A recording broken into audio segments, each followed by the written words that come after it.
You go to 100 martial arts schools and you ask them to do self-defense or show self-defense or whatever, and it always starts the same way. Attacker's out here, they've got about 6 foot distance between them, the attacker steps in, they've got all that distance to react.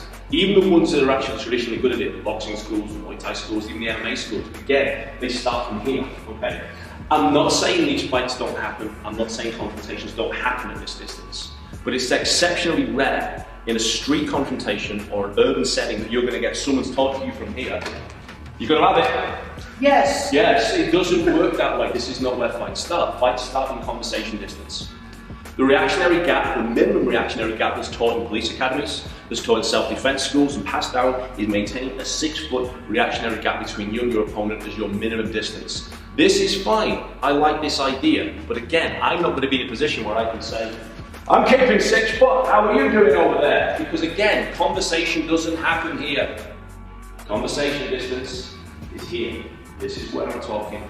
This is where this situation is going to kick off. People that are going to attack you in the street do not want opponents, they want victims. So they're going to disarm you. They're going to disarm you psychologically, they're going to disarm you physically. The other confrontations that are most commonly encountered are the ego fights. Even if they end up being here outside the pub over 10 pints, as often as not they start here discussing who won the match on the weekend.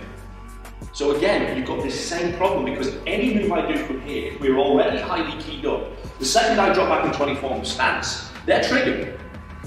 They're triggered. And in a street fight, action always beats reaction. So if I suddenly go and move back here, chances are there's going to be a fight going on anyway and I've lost my initiative. Now I'm in a situation where am I a better fighter than that person? Are they got friends or whatever it happens to be? And the situation most out of control. So for me personally, when I'm talking this conversation distance here, notice his hand instantly come up. As I'm talking, notice I've just opened my hip. Now I can go here. Now I can go here. And I can even go here for the same thing as well. Because I'm not relying on speed, timing, or anything. And this is one of the other great mistakes people make when it comes to self-defense. I want you to react to what I'm going to do to you right now. And what I'm going to do is I'm going to slap you just here, very, very gently. Okay?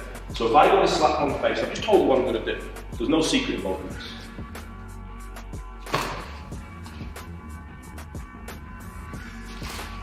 Close. Well, the faster I go, the faster she reacts. Okay? The slow catches them every time because they're not picking up on those cues and those motions, and that's what we're hiding. If I give the game away by being here, fight's on. Everyone's now watching the fight, people are going to start joining in. The 2 people talking here just now, no one sees this. Fight's over before she knows she's in it. And that's how we're looking at deploying the double hit.